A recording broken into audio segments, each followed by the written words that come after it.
हाय, मैं संजय शर्मा आप सभी को आपका YouTube channel study with Sanjay Sharma में स्वागत करता हूं। आज हम लोग सिंधु घाटी सभ्यता या हड़प्पा सभ्यता के बारे में पढ़ेंगे, जिसके पहले मैं एक क्लास ले चुका हूं जिसमें हड़प्पा सभ्यता के बारे में कुछ प्रमुख तथ्य जो था उसको बताया था। सिंधु घाटी सभ्यता या हड़प्पा सभ्यता जिसकी अवधि 2350 ईसा पूर्व से 1750 ईसा पूर्व तक मानी गई है।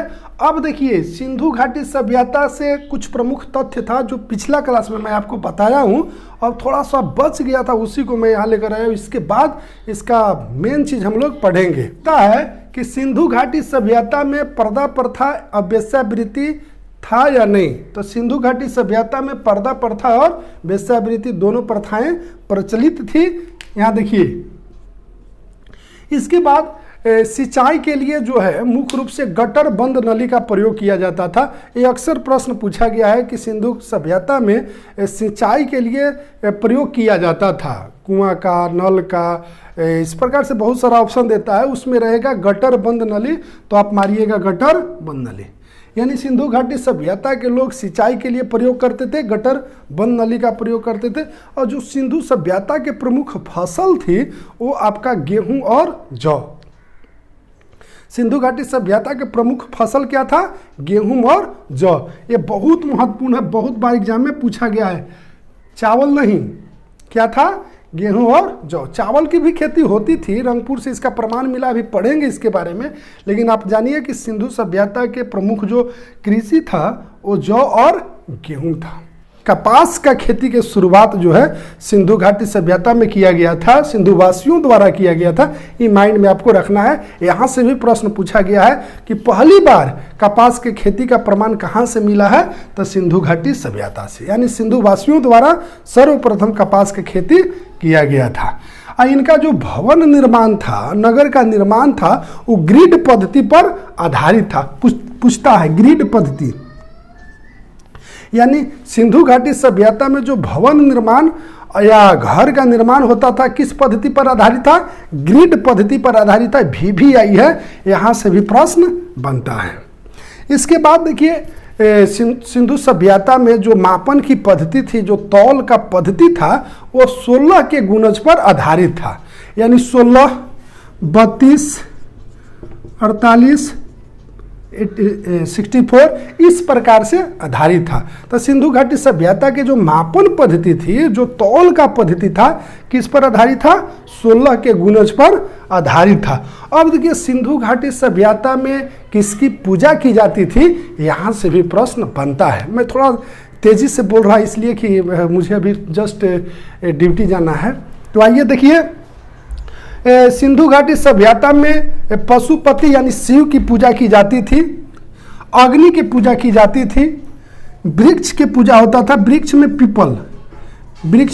पीपल की पूजा की जाती थी, योनि का पूजा होता था, लिंग का भी पूजा होता है। योनि और लिंग एक साथ प्रमाण नहीं मिला है, परंतु लिंग का भी पूजा होता था, योनि का भी पूजा होता था, पशु का भी पूजा होता था। तो मैं बताया था कि कुबर वाला सांड जो है, जिसका इस प्रकार से बना होता है इसे ना, तो ये जो कुबर रहता है तो इसका पूजा किया जाता था। यानी सिंधु सभ्यता में कुबर वाला सांड का पूजा किया जाता था और धरती की पूजा किया, उर्वरता की शक्ति मानकर धरती की पूजा किया जाता था। मेहुला शब्द, यहाँ से भी प्रश्न पूछा जाता है। मेसोपोटामिया मेहुला शब्द का प्रयोग किया गया है। यह अंदाजा लगाया गया है, यह अनुमान लगाया गया है कि मेहुला शब्द सिंधु सभ्यता या हड़प्पा सभ्यता से संबंधित है। यानी मेहुला शब्द किससे संबंधित है? सिंधु सभ्यता या हड़प्पा सभ्यता से। इसी के लिए यह मेहुला शब्द का प्रयोग किया गया था। कहाँ? मेसोपोटामिया के लेख में। ये बहुत महत्वपूर्ण है। सिंधु वासियों द्वारा जो मनोरंजन के रूप में प्रयोग किया जाता था, वहाँ से भी प्रश्न पूछा जाता है। मछली पकड़ना, शिकार करना, पशु पक्षियों को आपस में लड़ाना और पासा खेलना, चौपाड़ खेलना इनका प्रमुख मनोरंजन का साधन था। चौपाड़ इस प्रकार से होता है, इस प्रकार से कपड़ा का बना होता था, जिसमें 4 रंग का गिट्टी होता था और उसमें 3 पासा का प्रयोग किया जाता था। कहा गया है कि शंकर भगवान और गौरा पार्वती बहुत रुचि रखते थे चौपड़ खेलने में।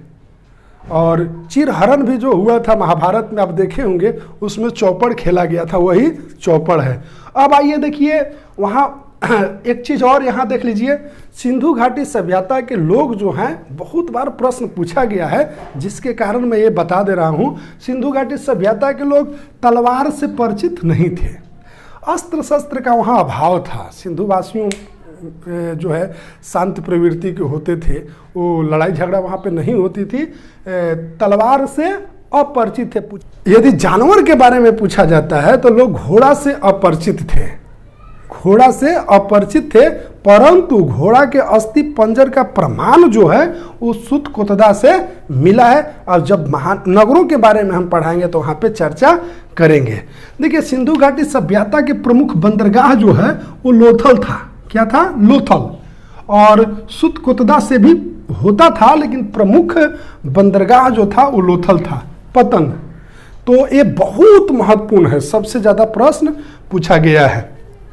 इसके बाद देखिए यहाँ व्यापार होता था। सिंधु घाटी सभ्यता जो है वो व्यापारिक प्रधान था, वहाँ पे व्यापार होता था। हम पिछला क्लास में बताए हैं कि वहाँ पे पशुपालन नहीं, कृषि नहीं, वो क्या था? व्यापारिक प्रधान था। तो यहाँ से व्यापार होता था। सोना मुख्य रूप से जो है कर्नाटक, यानी सोना का व्यापार मुख्य रूप से कहाँ से होता था? कर्नाटक से होता था। चांदी का व्यापार मुख्य रूप से जो है वो आपका अफगानिस्तान से होता था। तांबा का व्यापार मुख्य रूप से जो है वो खेतड़ी से होता था, खेतड़ी से होता था। बलूचिस्तान से भी हुआ है, ईरान से भी हुआ है, लेकिन सबसे ज़्यादा जो है खेतड़ी से होता था। टीन का व्यापार मुख्य रूप से अफगानिस्तान, ईरान से भी होता था। अफगानिस्तान ईरान मार सकते हैं, इराक नहीं, ईरान। सीसा का व्यापार मुख्य रूप से जो है वो ईरान से होता था, ईरान। सीसा का व्यापार कहाँ से होता था? ईरान से होता था। यानी ईरान से व्यापार ज़्यादा होता था। इसमें भी ईरान है, इसमें भी ईरान है, इसमें भी ईरान का व्यापार लगभग सभी जगह से होता था। लेकिन मुख्य रूप वाला जो है जहाँ से सर्वाधिक होता था, मैं उस जगह का नाम लिखा हूँ। गोमेद और लाजवर्त क्या है? थोड़ा सा माइंड में रख लीजिए, ऐसे लोग जानते होंगे। गोमेद और लाजवर्त क्या है? ये एक रत्न है, एक प्रकार का रत्न है जो रिंग बनाकर फिंगर में पहना जाता है ना।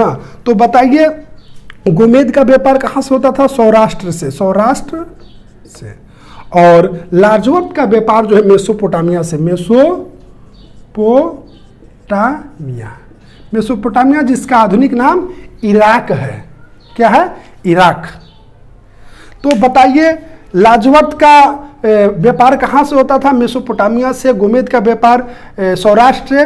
गोमेद और लाजवर्त क्या है? एक प्रकार का रत्न है जो फिंगर में रिंग बनाकर पहना जाता है। वो ज्योतिष लोग उसको बताते हैं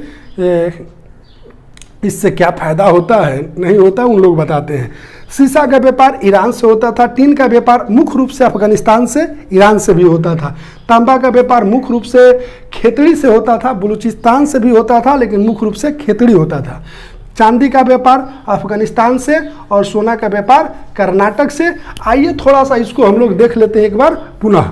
मैं यही बताया कि सिंधु घाटी सभ्यता जो है विश्व का सबसे प्राचीन सभ्यता है, तो भारत के सीधी तौर पर सबसे प्राचीन सभ्यता होगी। सिंधु घाटी सभ्यता मुख्य रूप से व्यापारिक प्रधान था और इसका जो प्रमुख बंदरगाह था वो लोथल था। लोथल यानी लोथल प्रमुख बंदरगाह था। सिंधु घाटी सभ्यता में पर्दा प्रथा, वेश्यावृत्ति दोनों प्रथाएं प्रचलित थी। सिंधु घाटी सभ्यता में सिंचाई के रूप में गटरबंद नली का प्रयोग किया जाता था। सिंधु घाटी सभ्यता में कृषि मुख्य, सिंधु घाटी सभ्यता का प्रमुख कृषि जो था वो जौ और गेहूं था, चावल नहीं, जौ और गेहूं था। यहाँ कपास का खेती पहली बार सिंधु घाटी सभ्यता में ही की गई थी। और नगर और घरों का निर्माण के लिए जो है ग्रिड पद्धति का प्रयोग किया गया था। मापन पद्धति 16 के गुणज पर आधारित था, यहाँ देखिए बताया हूँ। और जो इनका जिसका पूजा करते थे, पूजा में रुचि रहती थी ना, मातृ देवी के भी पूजा किया गया, शिव का पूजा किया, अग्नि का पूजा किया, वृक्ष, योनि, पशु, धरती के पूजा किया, उर्वरता की शक्ति मानकर धरती की पूजा किया गया था। इनका मनोरंजन का जो मुख्य साधन था मछली पकड़ना, शिकार करना, पासा, चौपड़ खेलना। चौपड़ के बारे में मैं बताया क्या होता है, पशु और पशुओं को आपस में लड़ाना था। तो देखिए, और जो इनका व्यापार होता था देश या विदेश से जो व्यापार होता था उसमें कुछ प्रमुख है। सोना के व्यापार कर्नाटक से, चांदी का व्यापार अफगानिस्तान से, तांबा का व्यापार खेतड़ी से, टीन का व्यापार अफगानिस्तान ईरान दोनों में आप मार सके, ईरान से भी होता था लेकिन मुख्य रूप से जो होता उसका नाम लिखा हूँ। शीशा का व्यापार ईरान से, और गोमेद का व्यापार सौराष्ट्र से, लाजवट का व्यापार मेसोपोटामिया से होता था। इसके बाद जो हमारा क्लास रहेगा वो विस्तृत रूप से रहेगा। जितने भी इसका प्रमुख नगर है लगभग 15 से 20 के बारे में हम लोग पढ़ेंगे। जैसे तो जो पहली बारी वीडियो देख रहे होंगे इसके पहले वाला वीडियो आप जरूर देखें और इसको देखें। जिस प्रकार से मैं लिखता हूँ लिखने का प्रयास कीजिए, आजीवन याद रहेगा। देखिए, मैं अपने बारे में बताना नहीं चाहता हूँ, फिर भी एक बात बताता हूँ कि आज भी पढ़ाई छूट गया है, लेकिन जो 5 सब्जेक्ट है, इतिहास है, भूगोल है, संविधान है, जीव विज्ञान है, भौतिकी है, या बहुत सारे सब्जेक्ट है अभी मेरे माइंड में फिट है। आखिर कैसे है, मैं पढ़ाने के लिए पढ़ता नहीं हूँ, अभी जो 5-7 साल पहले पढ़ा था आज भी मेरे माइंड में फिक्स है। तो इस प्रकार से लिखने का पद्धति जो है उसको जैसा आप लिखिएगा, लिखने पर डिपेंड करता है। मैं पढ़ता कम था और लिखने का प्रयास ज़्यादा करता था, तो यही मैं चाहूँगा कि आप भी लिखिए ज़्यादा, आपका माइंड में निश्चित तौर पर सदा के लिए फिट हो जाएगी। थैंक यू, धन्यवाद।